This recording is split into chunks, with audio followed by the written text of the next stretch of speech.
सुप्रभात। आशा है कि आप लोग सभी लोग घर पर सुरक्षित होंगे। आज हम हिंदी विषय में जो आपको काव्य खंड के अंतर्गत प्रथम पाठ है, प्रथम कविता है, उसको आज पढ़ेंगे।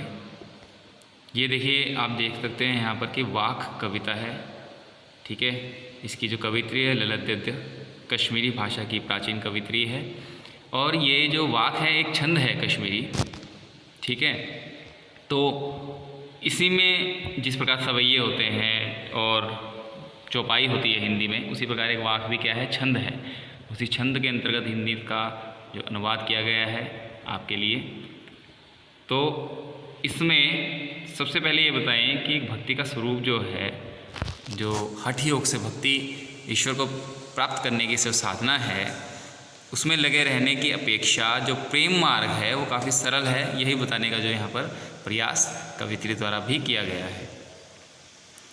तो यदि हम इसकी भाषा शैली पर भी यदि विचार करें तो वाक में रचनाएं जैसे प्रसिद्ध रचनाएं होती हैं, जैसे सवैया छंद होते हैं या चौपाई होती है, उसी प्रकार यहाँ पर भी जैसे आपने सुना होगा कि रसखान जी सवैये के लिए जो प्रचलित नाम है रसखान जी का, वैसे ही प्रचलित नाम ललित जी का भी है वाक के लिए।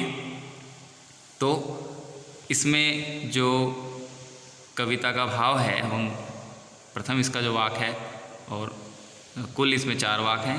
आज हम पहले से इसका पढ़ना प्रारंभ करते हैं, ठीक है। इसमें जो परिचय अगर हम कहें कि कविता का परिचय क्या है, तो कविता में मूल रूप से क्या बताया गया है कि जो ईश्वर प्राप्ति के लिए किए जाने वाले प्रयास हैं कवित्री के द्वारा, वो क्या हो रहे हैं, व्यर्थ हो गए हैं, ठीक है ना।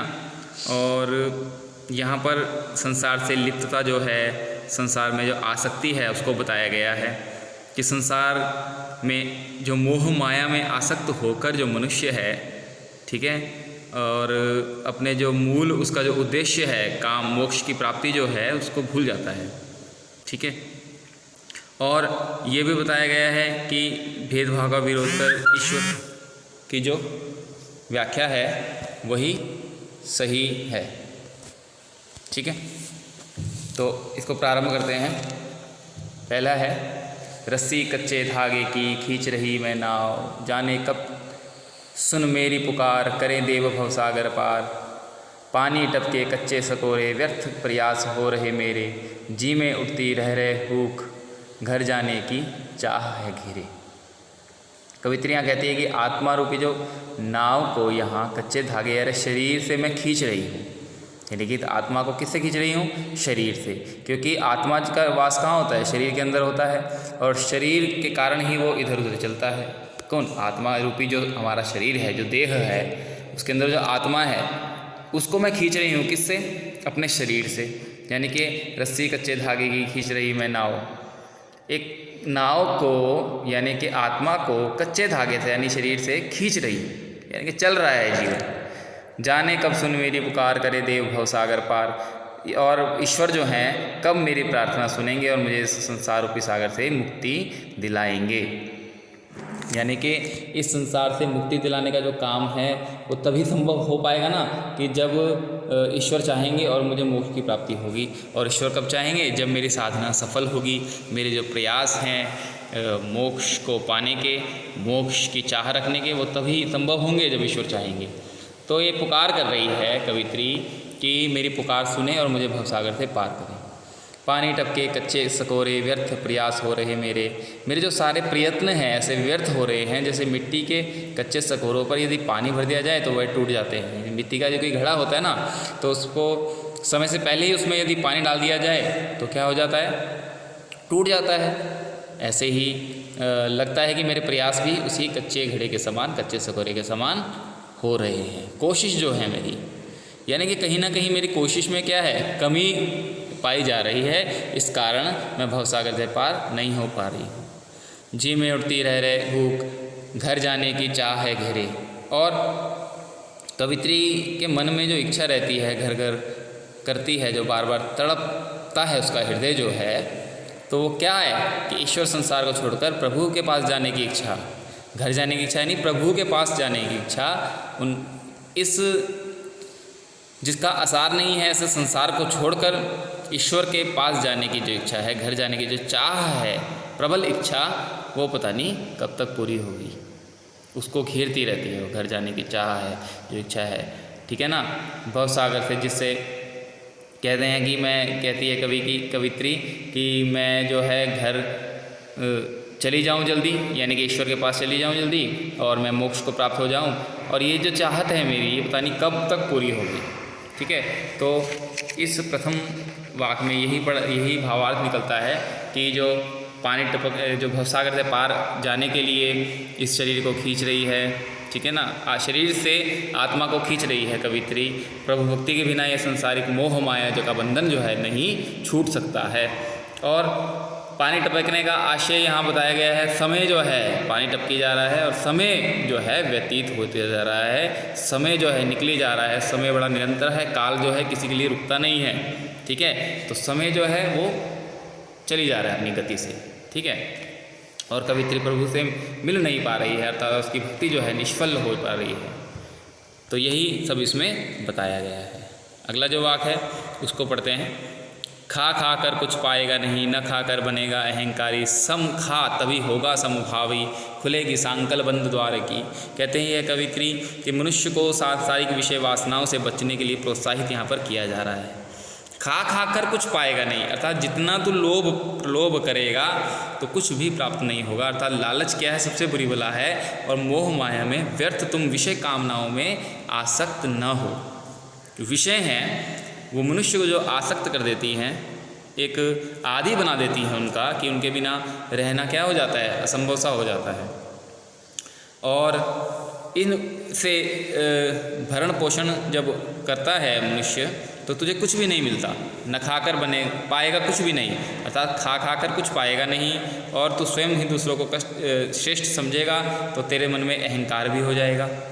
न खाकर बनेगा अहंकारी, यदि तू नहीं खाएगा, अर्थात ज़्यादा अगर मोह माया में नहीं आसक्त होता, और कहीं ना कहीं फिर अहंकार भी कहीं ना कहीं घर कर जाता है, ठीक है। अर्थात अति सर्वत्र वर्जित एक कहावत है, जो एक सूक्ति है संस्कृत में, कि अति किसी भी चीज़ को अहंकारी बनाने में सक्षम है, किसी भी मनुष्य को, किसी भी साधारण से मनुष्य को। देखिए कई बार क्या होता है, एक साधारण सा उदाहरण हम इसको ऐसा देते हैं कि कई बार क्या होता है कि आपने देखे होंगे कि ज़्यादा अंक आने पर भी हमारे अंदर क्या आ जाता है, अहंकार की भावना आ जाती है, गर्वीभूत हो जाते हैं हम, और दूसरों को नीचा समझना शुरू कर देते हैं। जबकि अच्छी बात है, अच्छे अहंकार हैं, लेकिन हम इस अहंकार में क्या भूल जाते हैं कि दूसरों का अपमान करना प्रारंभ कर देते हैं। ऐसे ही यदि कोई योगी है, संत है, और वो संत की परिभाषा छोड़कर अहंकार उसके अंदर क्या कर जाता है, प्रवेश कर जाता है, तो यही बताया है कि न खाकर बनेगा अहंकारी और खाकर कुछ पाएगा नहीं। अर्थात अगर तू मोह माया में ज़्यादा आसक्त रहेगा तो तुझे कुछ भी प्राप्त नहीं होगा, शून्य, क्योंकि कुछ भी साथ लेकर नहीं जाना है, ठीक है। और यदि नहीं खाएगा तो धीरे धीरे क्या होगा, अहंकार भी क्या कर जाता है, घर कर जाता है, और वो क्या हो जाता है, अहंकारी हो जाता है, उसके अंदर अहंकार की भावना से वो आसक्त हो जाता है, घमंड आ जाता है।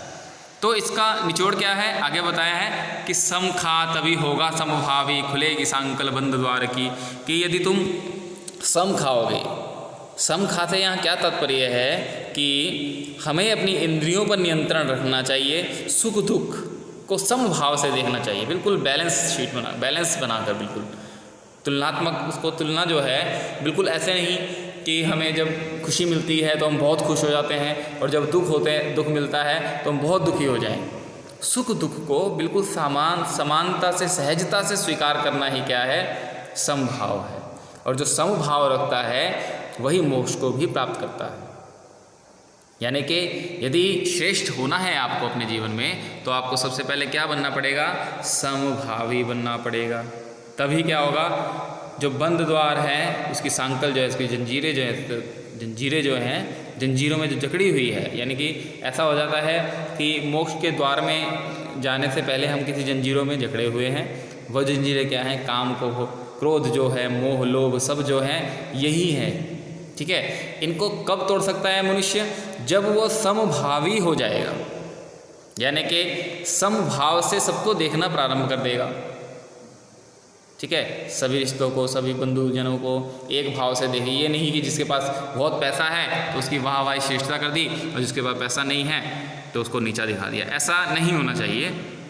और यही यहाँ बताया है कवित्री ने इस वाक्य के माध्यम से कि खुलेगी सांकर बंद द्वार की। वो बंद द्वार की जो सांकल कब खुलेगी? जब तेरे अंदर मनुष्य की समानता भावना जो है वो जागृत हो जाएगी। जब समानता की भावना आ जाएगी तभी जो है बंद द्वार की सांकल जो है खुल जाएगी। अर्थात ईश्वर से मिलने का मार्ग तभी खुलेगा जब क्या होगा? जो ये बंद द्वार की सांकल है ये तभी खुलेगी जब तुम समझोगे सबको। ठीक है, ईश्वर से मिलने का मार्ग, प्रभु के दर्शन जो है तब सहजता से आपको प्राप्त हो जाएंगे। ठीक है, भाव क्या है यहाँ कहने का कि खा कर से अभिप्राय मैंने बता दिया कि विषय वासनाओं में आसक्त रहना, लिप्त रहना, तो ये क्या आती है? बाधा है। ईश्वर से के पास निकट जाने की सबसे बड़ी क्या है? बाधा है। और न खाने से, विषय वासनाओं में विमुख हो जाने से, भोग पर नियंत्रण रखने से, तपस्यापूर्ण जीवन व्यतीत करने से, स्वयं को दूसरों से ऊंचा समझने लगता है मनुष्य। और ये स्वभाव है मनुष्य का कि जब उसको औरों से कुछ अलग मिल जाता है तो वो क्या करता है कि उसके अंदर जो है अहंकार की भावना आने लग जाती है, औरों को वो तुच्छ समझने लग जाता है। ठीक है ना, अहंकार से कोई नहीं बच सका। ठीक है ना, रावण को भी बहुत अहंकार था ना अपने ज्ञान का, तो क्या क्षण भर में विलुप्त हो गया जब उसका सामना राम जी से होता है। तो ऐसे ही तो जब रावण इतना ज्ञानी जो मनुष्य था उसके अंदर अहंकार की भावना आ गई, तो हम जो मनुष्य हैं वो तो साधारण हैं। तो सहजता से जब हमारे अंदर हम कोई अचीवमेंट प्राप्त ले लेते हैं, जीवन में कोई लक्ष्य प्राप्त कर लेते हैं, तो धीरे धीरे क्या आने लग जाता है हमारे अंदर? अहंकार। तो वही बात यहाँ कह रहे हैं कि समभाव से देखना। किसी को भी, कोई भी आप अगर जो आप उन्नति करते हैं तो उसको समभाव से स्वीकार करना। ठीक है, कि सब क्या है? ईश्वर का दिया हुआ है और हमारी मेहनत तो है, लेकिन अहंकार नहीं आना चाहिए। ये तो रही बात उनकी। अब सबको जाति धर्म से न तोलना और समभाव रखना, ये इस वाक्य में बताया गया है कि बंद द्वार की जो संकल्प तभी खुलेगी जो समभाव से दूसरों को देखेगा। तो आशा करते हैं कि आपको आज के जो 2 वाक्य हैं वो समझ में आ गए होंगे। इनके इस वीडियो को अच्छे से देखें, ठीक है ना। और अधिक जानकारी के लिए इसमें जो भी आपको लगता है कि उसमें कुछ समझ नहीं आता है तो आप कमेंट भी कर सकते हैं और लाइक भी कीजिए, सब्सक्राइब कीजिए, ताकि आगे से आगे अच्छी वीडियो का लिंक जो है आपको मिलता रहे और घर पर रहें, सुरक्षित रहें। इसका जो द्वितीय भाग है हम अगली वीडियो में पढ़ेंगे। धन्यवाद।